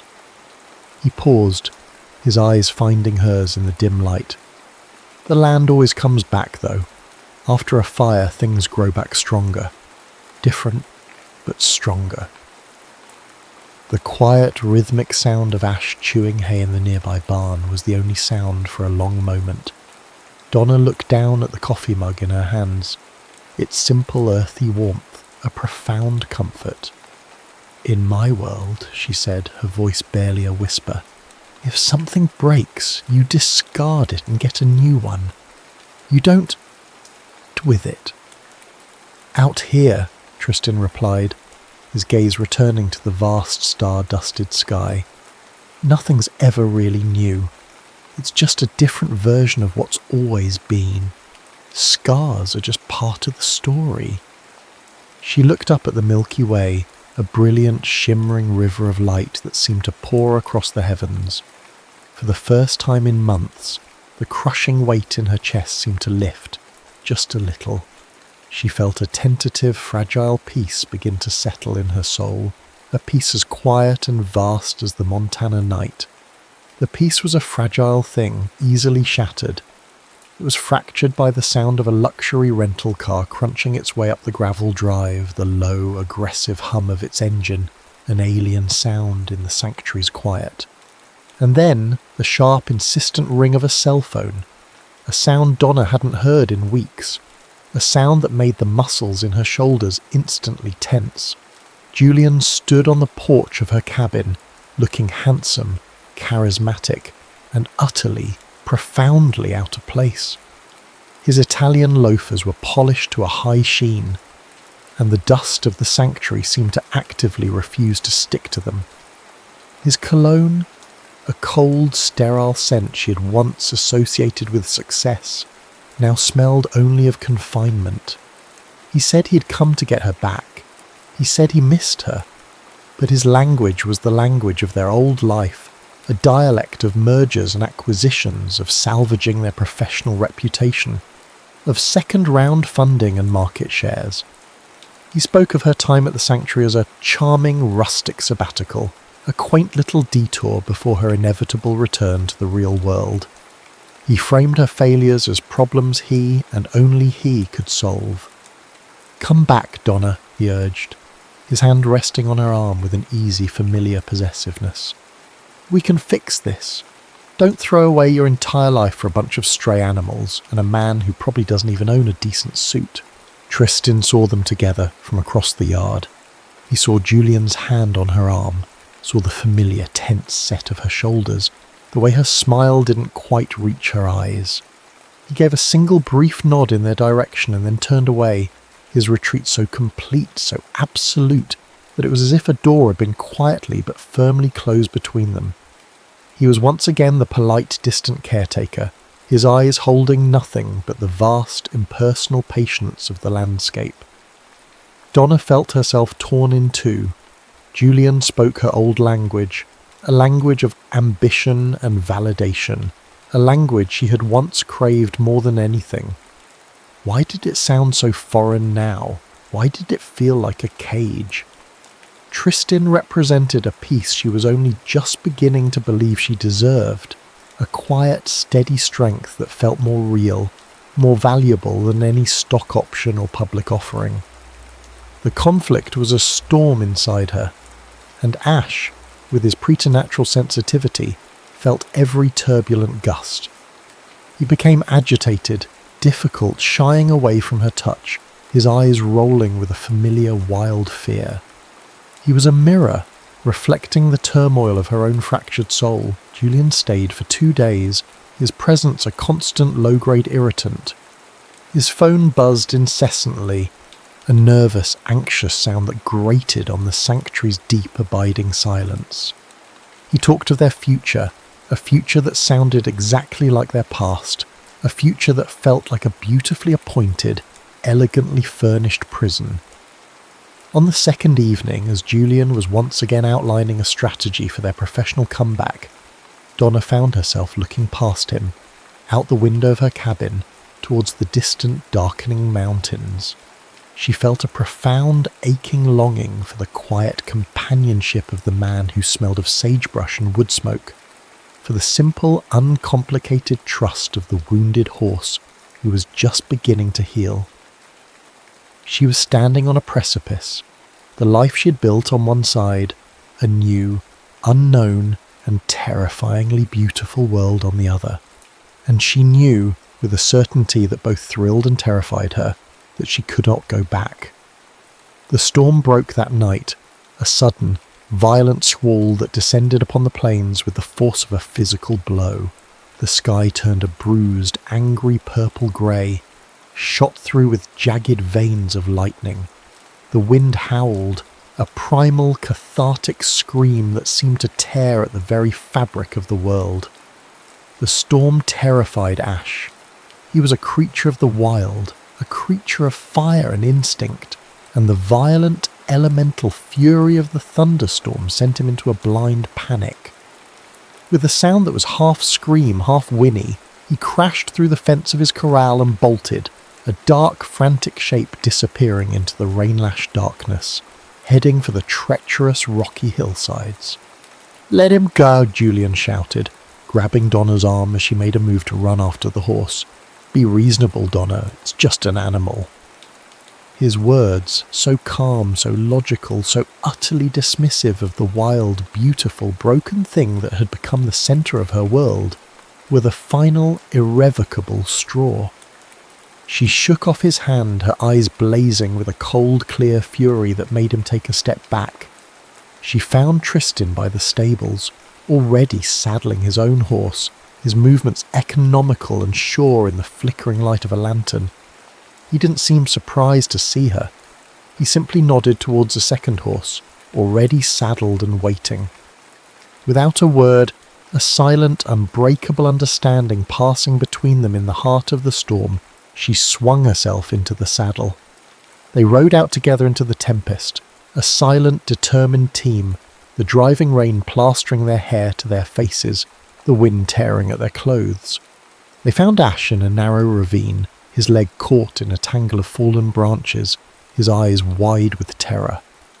The sound of their approach sent him into a fresh panic, but Tristan's voice, low and steady, a calm, reassuring rumble beneath the roar of the storm, seemed to reach the terrified animal. Working together in the driving rain, their movements synchronized by a shared, unspoken purpose, They managed to calm the horse, to gentle him, to free him from the tangle of branches. The journey back to the barn was a slow, arduous one. Ash was limping, and they had to lead the horses, their boots sinking into the mud, the wind and rain a constant punishing assault. When they finally reached the shelter of the main barn, they were soaked, shivering and emotionally raw. The storm still raged outside, the rain drumming a frantic, relentless rhythm on the roof, but inside, in the warm, hay-scented darkness, there was a strange, profound silence. They stood facing each other, the lantern light casting long, flickering shadows on the walls. And in that moment, with the storm raging around them and the shared, profound relief of the rescue settling in their souls, the world seemed to narrow to the space between them. He reached out and brushed a stray wet strand of hair from her face, his calloused fingers surprisingly gentle against her skin. The touch lingered, sending a shiver through her that had nothing to do with the cold. The kiss that followed was slow and searching at first, a question asked in the dark. But the recognition in that touch, of shared wildness, of a resilience forged in fire, ignited something primal. The kiss deepened, becoming a raw, hungry claiming. It was the taste of rain and earth, and a longing so profound it stole the breath from her lungs. His hands were rough and sure, tangling in her wet hair, pulling her flush against him. She could feel the hard strength of his body, the frantic beat of his heart against her own. Her gasp became a moan as his mouth left hers to trace a fiery path down her throat. Their fumbling with the wet, heavy clothes was an act of desperate urgency. Buttons gave way, denim was pushed aside, and then there was only the shocking electric heat of skin meeting skin in the cool, hay-scented air. He laid her back in a pile of soft hay, the rough strands scratching faintly at her back as his hands and mouth began a slow, deliberate exploration. He worshipped her body with a reverence that made her tremble, his calloused fingertips tracing the curve of her hip, his tongue tasting the salt on her skin. He discovered every secret place, every sensitive hollow, until she was arching against him, a wordless plea on her lips. He brought their bodies together, and it was a homecoming, a collision of two worlds that had been orbiting each other from the moment they met. The rhythm of the storm outside became their own, a tempest of shared need and shattering relief. It was a silent language of touch and breath, a surrender so complete and absolute that it felt like being broken open and remade, not by force but by a profound and overwhelming tenderness. The storm outside raged on, a wild, untamed symphony of wind and rain, but in the heart of the barn, in the warm, hay-scented darkness, they created their own storm, a wild, beautiful and terrifyingly real moment that burned away the last vestiges of the woman she had been, leaving in its place something new, something stronger, something that had been forged in the heart of the fire. Several weeks later, the world was washed clean. The storm had passed, leaving behind a sky of impossible, aching clarity and air that tasted of clean earth and new beginnings. Julian was a ghost, a memory. A final, sterile email from him, confirming the legal dissolution of their company, had arrived a week ago. Donna had deleted it without a single pang of regret, the words dissolving into the digital ether, as ephemeral and meaningless as the life they represented. She walked out to the pasture, the late autumn sun warm on her face. Ash, though still favouring his leg, trotted to meet her, his gait no longer frantic but steady, sure. He nudged her shoulder with his head, a gesture of quiet trust and affection that filled her with a deep, uncomplicated joy. Tristan was waiting for her by the fence line, leaning against it in the sun, his silhouette a familiar, comforting shape against the vast expanse of the plains. He didn't speak, but his eyes, the colour of a clear autumn sky, asked the question that hung in the still, clean air between them. "I'm not going back," she said, her voice steady, her gaze meeting his without a flicker of doubt. "I've cashed out my remaining assets. I want to invest them in the sanctuary. This is my new venture. This is my home." A slow smile spread across his face, a smile that reached his eyes and crinkled the weathered skin at their corners. He pushed himself off the fence and pulled her into his arms, his embrace strong and sure. The kiss was no longer just comforting. It was full of promise and a deep, smiling passion. He kissed her like he was memorizing the taste of her, a taste of sun and wind and second chances. His touch was both strong and tender, a silent language that speaks of building a future, of planting roots in this wild, beautiful place. It was a promise whispered against her skin, under the vast, accepting sky.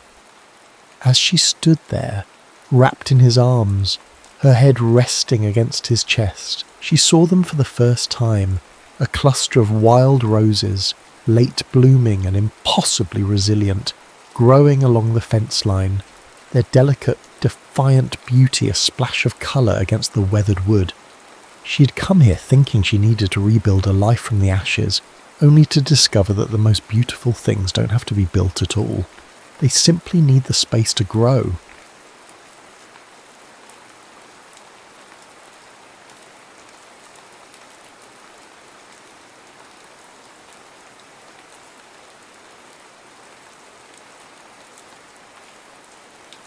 Strangers in the candlelight. The rain fell on Paris with a quiet insistence, a silver veil that blurred the edges of the city and turned the cobblestones to slick, dark mirrors. It was a late autumn afternoon, the kind that held the day in a gentle, grey embrace, refusing to let go.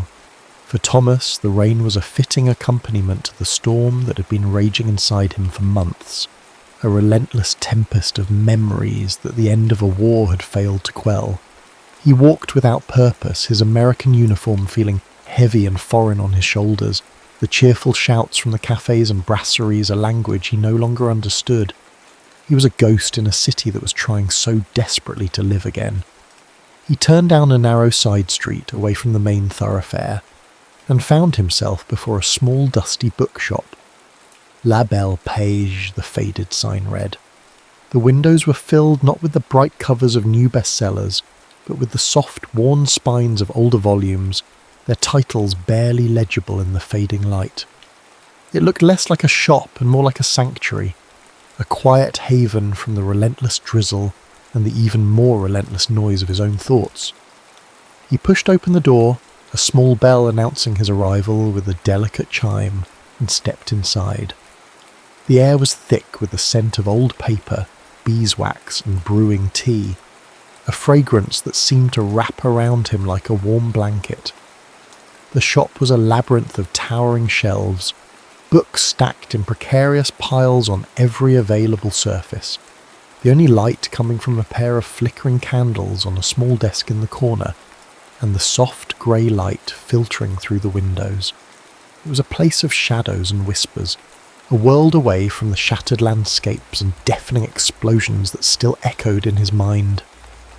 Behind the desk sat a woman, her head bent over a ledger, a pen moving with a slow, deliberate grace across the page. She looked up as he entered, and for a moment their eyes met across the dim, book-filled space. She was younger than he had first thought, perhaps in her late 20s, with a face that held the quiet sorrow of a Madonna in a dimly lit church. Her dark hair was pulled back in a simple knot, and she wore a plain grey dress that seemed to absorb the shadows around her. There was a stillness about her, a palpable sense of grief that clung to her like a fine, invisible dust. She was, he thought, the living embodiment of the shop, a keeper of stories and sorrows. "Bonjour, monsieur," she said, her voice soft, a low melody that seemed to rise from the quiet depths of the room. "Hello," he replied, his own voice sounding rough and out of place. "I was just looking for shelter from the rain." "Of course," she said, a faint, sad smile touching her lips. "Please, take your time." He nodded, grateful for the dismissal, and began to wander through the narrow aisles, his fingers trailing over the worn leather spines. He was not looking for anything in particular, simply seeking a distraction, a momentary reprieve from the images that haunted his waking hours and stalked his dreams. He pulled a slim volume from a shelf, its pages brittle with age. It was a book of poetry, the words a gentle balm to his raw, frayed nerves. He stood there, lost in the rhythm of the verses, the outside world fading away until there was only the soft rustle of the pages and the steady drumming of the rain against the window pane. La chair est triste et là, et j'ai lu tous les livres. The voice was so close he started. He turned to find her standing beside him, her eyes on the book in his hands. She had recited the line from memory, her voice a soft, resonant whisper that seemed to fill the silence between them. Mallarmé, he said, his voice hoarse. Yes, she replied. A sad poem, for one so young. She looked at him then, her gaze direct and filled with an unspoken understanding, as if she could see the weariness that lay beneath the surface, the ghosts that flickered in his eyes. Poetry is a balm for the soul, is it not? It reminds us that even in the darkest of times, there is still beauty to be found. He could only nod, his throat tight with an emotion he could not name. He had spoken to no one of the darkness that had taken root inside him, yet this stranger, this quiet woman in a dusty bookshop, seemed to understand. I was just making some tea, she said, as if sensing his inability to speak. Would you care for a cup? He found his voice then, a simple yes, thank you, that felt wholly inadequate. She led him to the small desk in the corner, clearing a space for him amidst the stacks of books and papers. She moved with a quiet efficiency, her hand steady as she poured the steaming liquid into 2 delicate porcelain cups. He watched her, mesmerized by the simple grace of her movements, the way the candlelight caught the soft curve of her cheek. They sat in a comfortable silence, the only sounds the gentle clinking of their cups and the persistent murmur of the rain. The tea was hot and sweet, and he held the cup in his hands, its warmth seeping into his chilled fingers, a small tangible comfort in a world that had grown cold and unforgiving. He found himself studying her face, the fine lines around her eyes, the gentle curve of her mouth. Her name, she told him, was Elodie. She had inherited the shop from her husband, a writer, who had been killed in the war. She spoke of him with a quiet, dignified sorrow, her grief a tangible thing, a constant low hum beneath the surface of her words. He did not speak of his own losses, of the faces of the men he had seen fall, of the screams that still echoed in the dead of night. He did not need to. She seemed to know, to understand the weight of the unspoken things that lay between them. As he sat there in the warm, candlelit quiet of the bookshop, a strange sense of peace began to settle over him. It was a feeling he had not known in years, a quiet stillness that seemed to push back, however momentarily, the encroaching darkness. He'd come into the shop to escape the rain, but he realized now that it was the storm inside him that was finally beginning to quiet. The rain had slowed to a gentle patter by the time he rose to leave. The sky was a deep, bruised purple, the streetlights casting long, wavering reflections on the wet pavement. "Thank you for the tea," he said, his voice still feeling inadequate. "You're welcome any time, monsieur," she replied, her sad, beautiful eyes meeting his. He walked back out into the rain-slicked streets of Paris, the scent of old books and beeswax still clinging to him, the warmth of the teacup still lingering in his hands. He did not know when he would see her again, but he knew, with a certainty that surprised him, that he would. He had found a small, quiet corner of the world where the ghosts of his past seemed, for a moment, to have been laid to rest. He had found a fragile, unexpected sanctuary in the quiet world of a widowed French bookseller, a woman whose own sorrow seemed to mirror the unspoken grief he carried within him. And in the shared silence, in the unspoken understanding that had passed between them, a tiny, fragile spark had been kindled, a flicker of light in the overwhelming darkness. The single visit became a ritual. Every evening, as the last of the daylight bled from the Parisian sky, Thomas found himself drawn back to the quiet sanctity of Le Bel Page. He would arrive just as Elodie was preparing to close, the little bell above the door announcing his presence with a sound that was becoming increasingly familiar, a gentle counterpoint to the weary beat of his own heart. He would help her shutter the windows against the encroaching night, the simple physical task a welcome anchor in the swirling currents of his thoughts. Then, with the door locked and the world shut out, they would sit together in the warm, flickering candlelight, the towering shelves of books standing as silent witnesses to their burgeoning connection. At first, their evenings were filled with the comfortable quiet that had marked their first meeting. They would read, sometimes for hours on end, the only sounds the soft rustle of turning pages and the occasional sigh of contentment. He would watch her as she read, the candlelight casting a golden glow on her face, her expression a mixture of concentration and a deep, abiding sadness that seemed to have settled into the very lines of her being. He learned the contours of her face by heart, the gentle slope of her nose, the delicate curve of her lips, the way a stray strand of dark hair would escape from its simple knot and curl against the soft skin of her neck. Slowly, tentatively, the silence between them began to fill with words. She would read a passage aloud, her voice a low melodic murmur that seemed to bring the poetry to life, and he would listen, captivated, the verses weaving a fragile tapestry of shared emotion around them.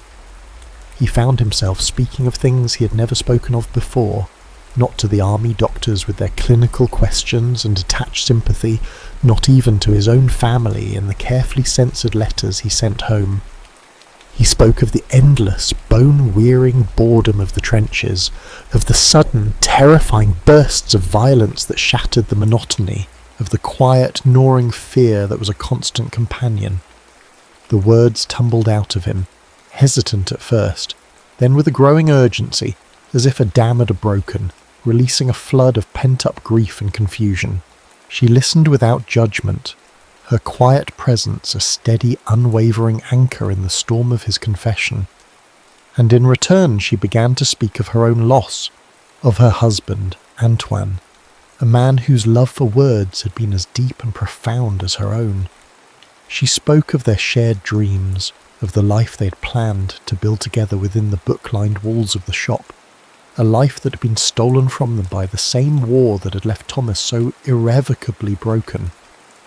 She showed him a small faded photograph of a smiling young man with kind eyes and a shock of unruly dark hair, his image a ghostly presence in the small intimate world they were creating. "I told myself I would never love again," she confessed one evening, her voice barely a whisper, her eyes shimmering with unshed tears in the candlelight. It felt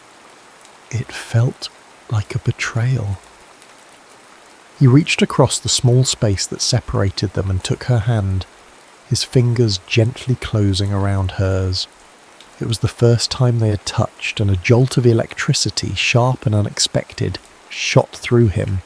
Her skin was soft and cool, and he could feel the delicate flutter of her pulse beneath his thumb. He did not know what to say, what comfort he could possibly offer to a grief that so closely mirrored his own. So he simply held her hand, his touch a silent acknowledgement of their shared sorrow. He found himself looking at her in a new way, his gaze lingering on the gentle curve of her neck, the soft swell of her breasts beneath the simple grey dress. He noticed the scent of her perfume, a faint, elusive fragrance of lavender and old paper that seemed to cling to her, to the very air around her. He began to crave her presence with an intensity that surprised him, the quiet hours spent in her company becoming the only moments of real peace in his otherwise turbulent existence. The physical distance between them began to shrink, the small book-strewn space of the shop becoming a world of its own, charged with an unspoken magnetic energy. A lingering touch as they reached for the same volume, a shared glance that lasted a moment too long, the soft brush of her arm against his as she poured their tea. The air between them crackled with a quiet, insistent hum, a silent symphony of unspoken desire. One evening, as the rain beat a steady rhythm against the windows, he found himself standing before a shelf of English poetry, a book of Keats in his hands. He turned to find her standing close behind him, her presence a warm, solid reality in the dimly lit aisle. "I feel more at peace here with you than I have in years," he said, his voice low and thick with an emotion he could not quite name. "It's like you're the quiet I've been searching for." She looked up at him, her eyes dark pools of sorrow and something else, something that made his heart beat a little faster. She did not speak, but he could see the answer in her gaze, the silent acknowledgement of the truth that lay between them. He could feel the pull of her, the irresistible gravity of her quiet strength, her gentle, wounded spirit. He wanted to close the small space that separated them, to take her in his arms and hold her, to offer what little comfort he could. But he was afraid of the depth of his own feelings, of the fragile, tentative hope that was beginning to take root in the barren landscape of his heart. He had come to Paris a ghost, a hollowed-out shell of the man he had once been. But in the quiet, dusty corners of a small bookshop, in the gentle, unassuming presence of a woman who understood the language of sorrow, he was beginning slowly, tentatively to feel alive again. He was beginning to feel that perhaps, just perhaps, it was not a betrayal to love again, but a coming home. The letter arrived on a Tuesday, a crisp white envelope that felt unnervingly foreign, in the familiar book-scented air of the shop. It was from his commanding officer, the words stark and unforgiving against the page. His orders. He was to return to America. The war was over, his duty done. He was to be discharged, sent home to a life he no longer recognized, a world that felt as distant and unreal as a half-forgotten dream. He read the letter twice, the words blurring before his eyes, a cold, hard knot forming in the pit of his stomach. He had known this day would come, had known that his time in Paris, his time with Elodie, was a temporary reprieve, a fragile, borrowed peace. But the reality of it, the stark finality of the words on the page, was a physical blow, knocking the air from his lungs and leaving him feeling hollow and exposed. He looked across the shop at Elodie, who was arranging a display of leather-bound volumes in the window, her movements filled with their usual quiet grace. The late afternoon sun breaking through the clouds for the first time in days streamed through the glass, illuminating the dust motes dancing in the air and casting a golden halo around her dark hair. She was so beautiful, so achingly familiar, a part of him, of the quiet, ordered world he had come to crave. How could he leave her? How could he return to the loud, empty spaces of his former life, a life that no longer held any meaning for him? The news fell between them like a stone, sinking into the quiet depths of their shared world and sending ripples of unspoken anxiety out to the very edges. He watched as the light seemed to drain from her face, her eyes growing distant, her smile, always so fragile, disappearing altogether. She did not cry, did not rage against the injustice of it. She simply withdrew, retreating into the silent, sorrowful fortress of her grief, a place he could not follow. The easy intimacy they had shared, the comfortable silence that had been their language, was replaced by a strained, palpable tension. The air in the small shop, once so warm and intimate, grew thick with unspoken fears, with the words they could not bring themselves to say. He wanted to tell her that he would not go, that he would find a way to stay, to build a life with her in this city of ghosts and memories. But the words caught in his throat, choked by the weight of his own uncertainty, by the sudden, terrifying realization that he had nothing to offer her but his own brokenness. He tried to draw her out, to breach the walls she had erected around herself, but his efforts were met with a quiet, unyielding resistance. She would answer his questions with polite, monosyllabic replies, her eyes focused on some distant point beyond his shoulder. The evenings that had been their sanctuary became a form of exquisite torture. The silence between them no longer a comfort, but a vast empty chasm. He began to see her only in glimpses, her face a pale, fleeting image in the crowded streets of Paris. He would catch sight of her walking along the Seine, her figure small and solitary against the grand, indifferent backdrop of the city, and a wave of such profound and helpless longing would wash over him that it left him breathless.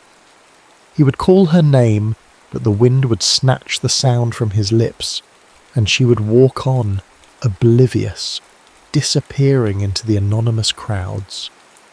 He grew desperate, the days slipping by with an agonizing slowness, each one bringing him closer to the date of his departure. He began to haunt the places he knew she frequented, the small cafes where she would sometimes take her morning coffee, the quiet parks where she would walk in the afternoons. He would sit for hours nursing a single drink, his eyes scanning the faces of the passers-by, searching for the one face that had come to mean more to him than any other. He found her one afternoon in the Jardin du Luxembourg, sitting on a bench beneath the skeletal branches of a chestnut tree, a book lying open and unread in her lap. She was staring at the grey churning waters of the fountain, her expression one of such profound and desolate sorrow that it stopped his heart. He sat down beside her, his own grief a pale reflection of the anguish he saw in her eyes. "I thought what we had was real," he said, his voice rough with a pain he could no longer conceal. "But you're pushing me away. Is this all just a game to you?" She turned to him then, her eyes dark with a torment he could not begin to comprehend. "A game," she whispered, her voice a raw, broken thing. "You think this is a game?" "What else am I to think?" he cried, his own carefully constructed composure beginning to crumble. "You won't talk to me. You won't look at me. It's as if I'm already gone." "Perhaps it would be better if you were," she said, her voice so low he could barely hear her over the mournful sigh of the wind. "Be better for you to leave, to forget you ever knew me." Her words were a slap in the face, a cold, cruel dismissal that left him reeling.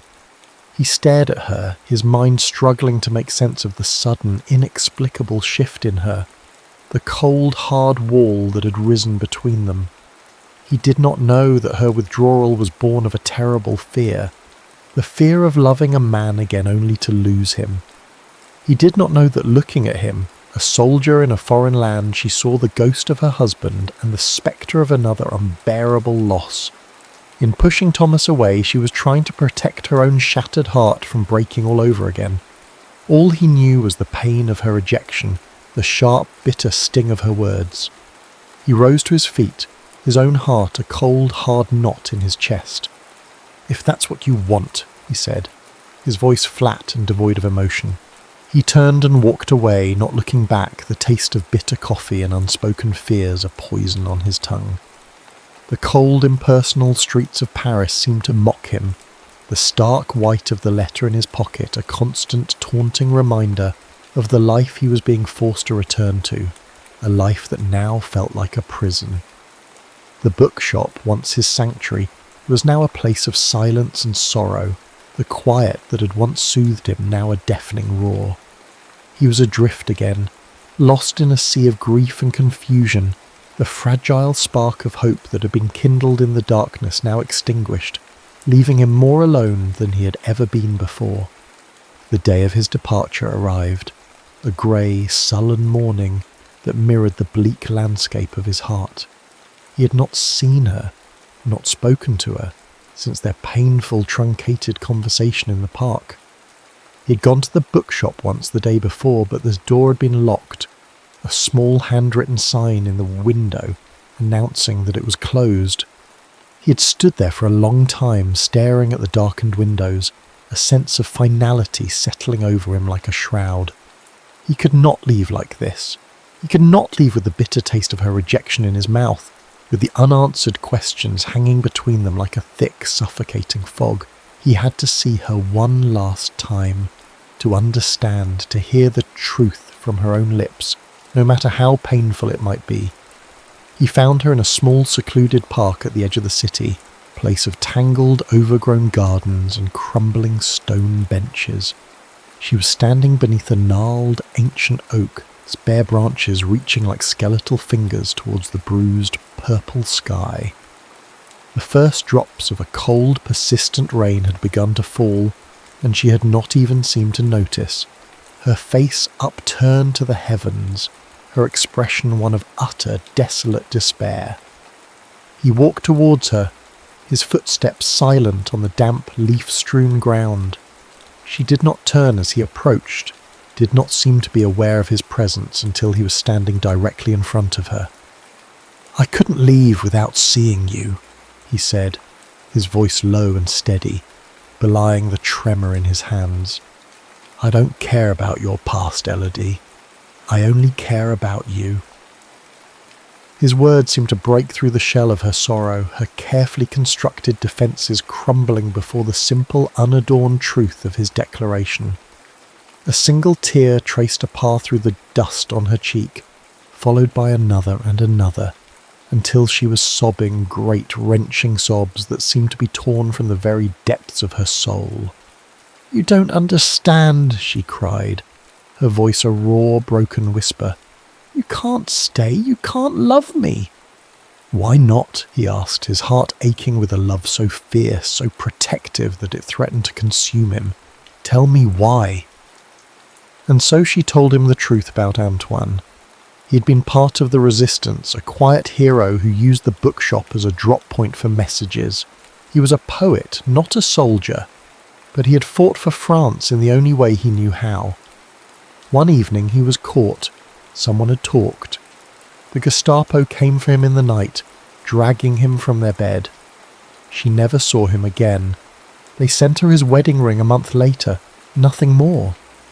"He was everything to me," she whispered, her voice choked with a grief that was still as raw as an open wound. "And they took him, just like that. How can I love you, a soldier so far from home? Knowing that you could be taken from me too? I cannot survive that again. It is better to be alone." She fell silent then, her confession hanging in the cold, damp air between them. He looked at her, at the beautiful, tormented face, at the eyes that were drowning in a sea of grief and fear, and he felt a wave of such profound and overwhelming love for her that it left him breathless. He did not see a woman pushing him away. He saw a woman terrified of being left behind. He was shaken, yes, but his love for her was a fierce, unwavering flame in the darkness, a love that was stronger than her fear, stronger than the ghosts of their shared past. He knew in that moment, with a certainty that settled deep in his bones, that he could not leave her. He would not. He pulled her into his arms, his mouth finding hers in a kiss that was not gentle, but filled with a raw, aching need, a desperate attempt to erase the pain from her face, to silence the demons that whispered in her ear.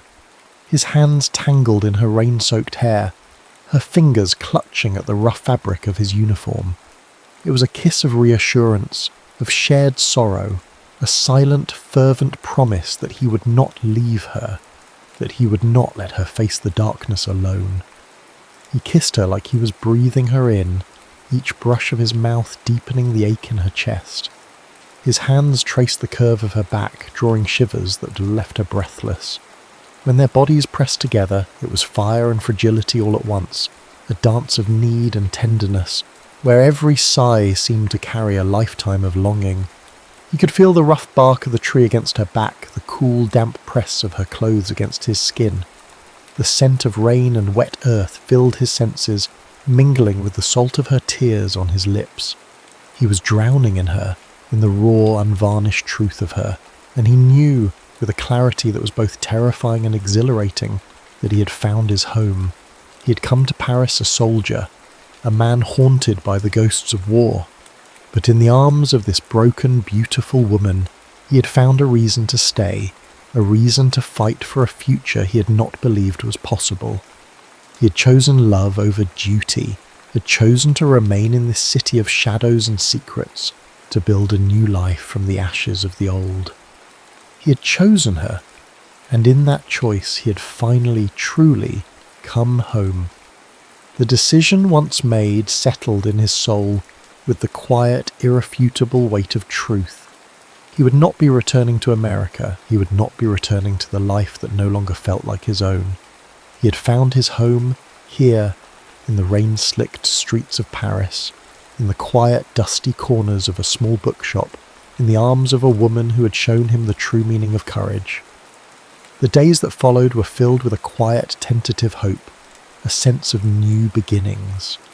The bookshop, once a symbol of Elodie's past, of the life she had lost, became a symbol of their shared future, a sanctuary where they could begin to rebuild, not just their own lives, but the world around them.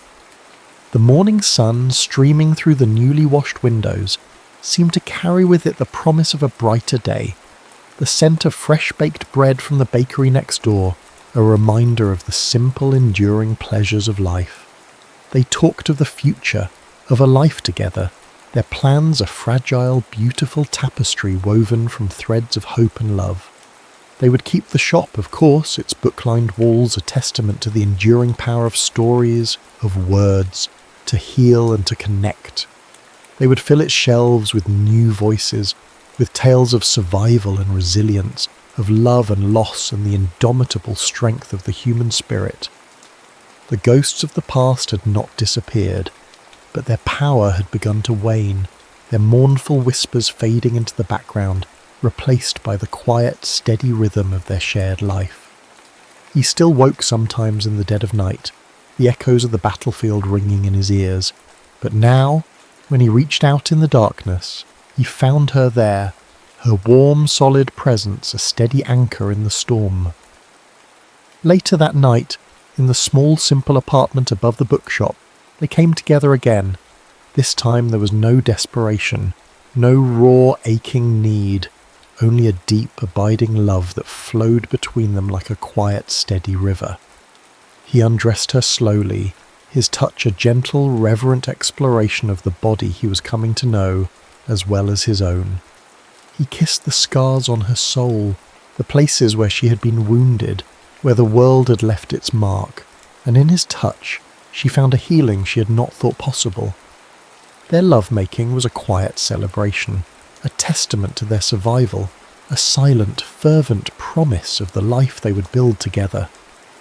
There were no words, only the language of touch, of skin against skin, of the shared, shuddering breaths that were a testament to the profound, ineffable connection that bound them, one to the other.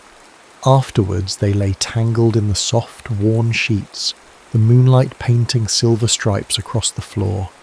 The silence between them was no longer a chasm, but a comfortable, shared space, filled with the unspoken truths of their hearts. He had been a soldier, a man defined by war, by the things he had seen, the things he had done. She had been a widow, a woman defined by loss, by the ghost of a love that had been stolen from her. But together, in the quiet corners of a war-torn world, they had found a new definition, a new beginning. They had found their peace, not in the grand gestures of heroes, not in the empty promises of a world that was struggling to heal itself, but in the simple, profound courage of a love that chose to stay.